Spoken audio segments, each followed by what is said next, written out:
Zaman sekarang pelaku kejahatan sudah di mana-mana. Pelaku zina sudah terang-terangan. Tempat maksiat pun lebih ramai dikunjungi daripada tempat ibadah.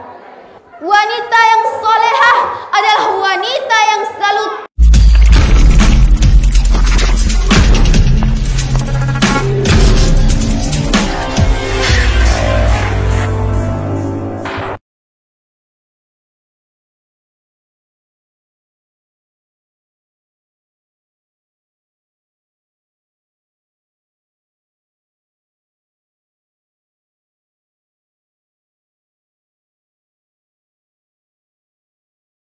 Bismillahirrahmanirrahim. Assalamualaikum warahmatullahi wabarakatuh. Waalaikumsalam warahmatullahi wabarakatuh. Hamdan syukran lillah, salatan salaman ala rasulillah wa ala alihi wa sahbihi ajma'in. Amma ba'du. Segala puji hanya milik Allah, segala zat yang maha ghafur, segala zat yang maha syukur, yang telah memberikan beribu-ribu nikmat yang tiada terukur. Nikmat iman, nikmat Islam, sehingga nikmat sehat walafiat, sehingga kita pada malam yang berbahagia ini dapat berkumpul dan di tempat yang insya-Allah diberkahi oleh Allah Subhanahu wa taala. Selawat berlimpahkan dengan salam tidak lupa kita kirimkan kepada seorang nabi akhir zaman yang lahirnya menggoncangkan dunia, membuat heboh para malaikat Allah Subhanahu wa taala, yang karenanya tidak akan diciptakan alam semesta ini.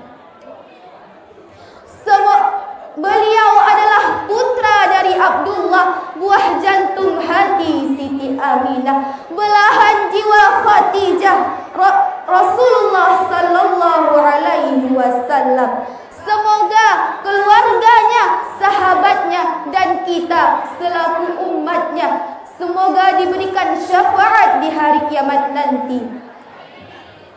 Kata-kata keta'ziman wal ikraman saya kepada al-murkaram Abu Abi wal Abuya, Allahumma ighfir lahum warhamhum wa'afihim wa'fu anhum. Dan kata-kata keta'ziman wal ikraman saya kepada Abati selaku pimpinan Ma'had Asasun Najah, semoga Abati beserta keluarga diberikan kesihatan oleh Allah Subhanahu wa taala. Dan kata-kata keta'ziman wal ikraman saya kepada seluruh dewan guru, para dewan juri dan moderator, dan kasih sayang saya, kecintaan saya kepada seluruh teman-teman yang seperjuangan dengan saya. Berdirinya al-muhadarah pada tempat ini hanya ingin menyampaikan sedikit demi sedikit sebuah rangkaian kata-kata yang telah saya ringkas menjadi sebuah kalimat yang panjang, yang saya beri tema wanita solehah, idaman para ikhwan.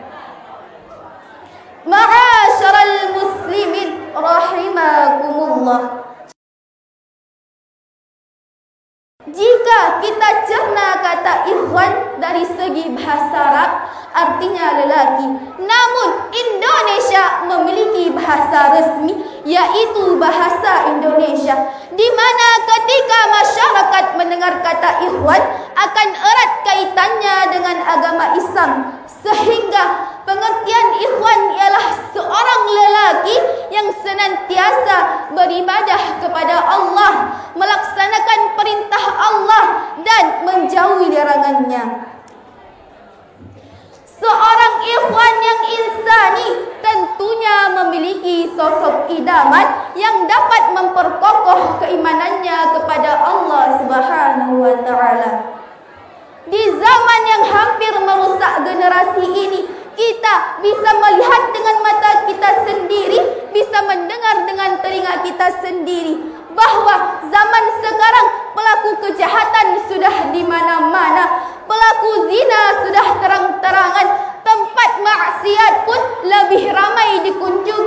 daripada tempat ibadah. Seiring berputarnya roda era globalisasi, untuk menemukan seorang wanita yang benar-benar solehah sudah sangat sulit atau jarang. Wanita solehah telah ma'ruf akan kemuliaannya. Ia rela meninggalkan kampung halamannya, rela meninggalkan keluarganya untuk menuntut ilmu Allah, untuk mencari ridha Allah. Di dunia ini, ia menjadi cahaya bagi keluarganya dan berperan penting untuk melahirkan generasi dambaan umat. Seorang ikhwan yang cerdas tentunya akan memikirkan masa depan, bukan dari segi zahir saja, tapi dunia dan akhirat. Dengan memilih wanita yang solehah, wanita yang nantinya akan melahirkan anak-anak yang soleh, berbakti kepada orang tua, serta mendoakan mereka tatkala mereka telah kembali ke pangkuan ilahi. Rasulullah sallallahu alaihi wasallam pernah bersabda, dunia ini adalah perhiasan dan sebaik-baik perhiasan adalah wanita yang solehah, santriwan santriwati yang insya Allah penghuni surga. Jika wanita solehah berada di belakang lelaki mukmin di dunia ini, maka kita akan melihat kebangkitan dunia Islam untuk memimpin dunia. Seperti baginda Rasulullah sallallahu alaihi wasallam, di belakang beliau terdapat ummul mukminin, yaitu Khadijah radhiyallahu anhu. Wanita merupakan tiang agama. Bayangkanlah jika tiang bangunan itu rapuh, maka dapat dipastikan bangunannya akan roboh rata dengan tanah. Tidak ada yang tersisa kecuali puing-puing yang nilainya tak seberapa. Wanita yang solehah adalah wanita yang selalu taat dan bertakwa kepada Allah dan Rasulnya. Soleh atau tidaknya seorang wanita tergantung kepada ketaatannya pada aturan-aturan Allah, baik sebagai anak, sebagai istri, anggota masyarakat, dan lain sebagainya. Sebagaimana Allah berfirman di dalam Al-Quran, A'udzu billahi minasy syaithanir rajim. Bismillahirrahmanirrahim. Fassalihatu qanitatun hafizatun lil ghaibi bima hafizallah. Maka perempuan-perempuan yang soleh adalah mereka yang taat kepada Allah dan menjaga diri mereka tatkala suami mereka tidak ada, karena Allah telah menjaga mereka. Wanita yang solehah adalah wanita yang melaksanakan syariat Islam dengan penuh kekuatan imannya. Dia mendekatkan diri kepada Allah, taqarrab ilallah, dengan memperbanyak ibadah, menghiasi dirinya dengan akhlakul karimah, bermuamalah dengan sesama manusia sesuai dengan syariat Islam, dan memelihara diri dari perbuatan yang maksiat. Wanita yang soleh adalah wanita yang menjaga kecantikannya agar tidak menjadi fitnah bagi orang lain. Dia memelihara rasa malunya sehingga setiap tutur kata manapun tindak tunduknya selalu terkendali. Dalam Al-Quran surah An-Nur ayat 30 dan 31, Allah subhanahu wa ta'ala memberikan gambaran wanita-wanita yang solehah, wanita-wanita yang menutup pandangannya, wanita-wanita yang menutup auratnya, wanita-wanita yang menjaga kehormatannya. Ma'asyal muslimin, Banyak wanita di dunia ini yang sukses, tapi tidak semua wanita bisa menjadi solehah. Saat ini seakan-akan manusia mengejar model pakaian yang tak sesuai dengan syariat Islam.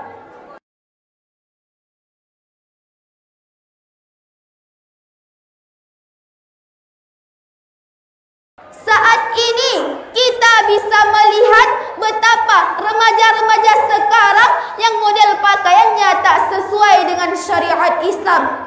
Wahai saudari-saudariku yang cantik, yang manis, malulah kalian kepada Allah. Jangan mempermalukan diri sendiri ataupun menzalimi, karena kita manusia, wanita sudah dijamin oleh Allah masuk surga apabila kita menutup aurat, menjaga pandangan, taat kepada Allah, taat kepada suami dan taat kepada kedua orang tua.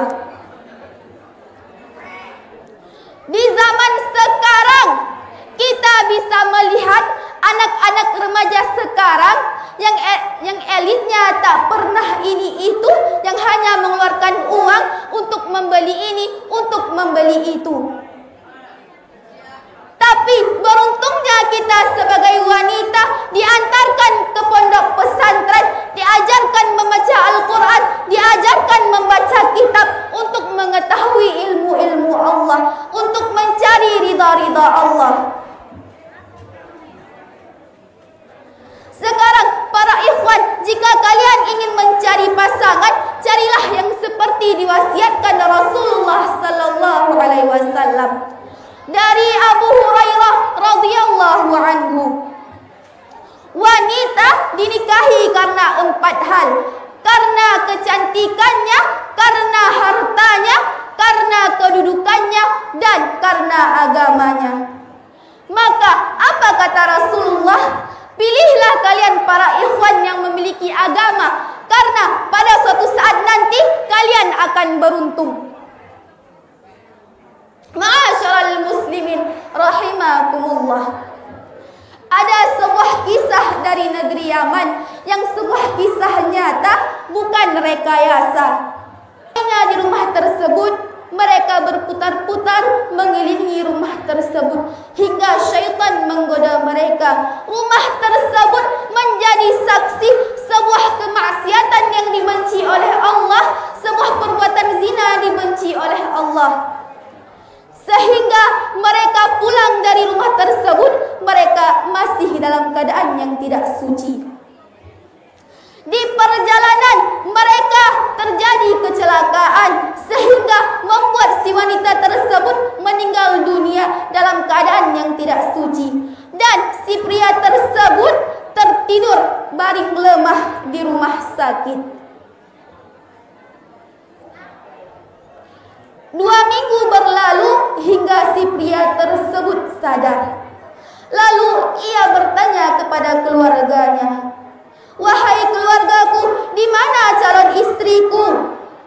Jawab keluarganya, yang lebih penting dijawab oleh ibunya, "Wahai anakku, calon istrimu telah pergi, meninggalkan dunia ini. Jangan menangis karena dia dalam keadaan yang baik." Si pria tersebut menangis dengan terseduh-seduh, sangat-sangat terseduh. Lalu ditanya oleh keluarganya, "Kenapa engkau menangis, wahai putraku?" Lalu ia bercerita sebelum kecelakaan tersebut terjadi. Betapa marahnya keluarganya, betapa murkanya keluarganya, hingga ia diusir dari rumahnya. Pergilah si pria tersebut merantau ke negeri lain, mencari ilmu Allah, bertaubat kepada Allah. Hingga beberapa tahun selanjutnya ia bertemu dengan seorang wanita yang bercadar, hingga ia menikahi wanita tersebut. Tahukah kalian siapa wanita tersebut? Wanita tersebut adalah seorang mantan perzina. Jadi dapat diambil kesimpulan bahwasanya jodoh kalian adalah cerminan dari diri kalian sendiri. Jika kalian para ikhwan masih meninggalkan salat, masih melakukan perbuatan-perbuatan maksiat yang dibenci oleh Allah, maka jodoh kalian pun seperti itu. Saat sekarang dunia ini sudah terbalik. Zaman sekarang zaman yang tak pernah kita tahu apa akhirnya. Kesimpulan yang dapat diambil dari pidato singkat saya adalah kita para wanita jagalah aurat kita, jagalah pandangan kita, jagalah kehormatan kita.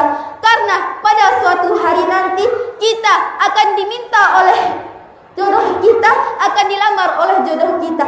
Maka kita perbaiki diri kita sendiri menjadi wanita-wanita yang salehah, wanita-wanita yang diidamkan oleh para ikhwan. Mungkin hanya ini yang dapat saya sampaikan. Lebih dan kurang saya mohon maaf. Hadanallahu wa iyyakum ajma'in.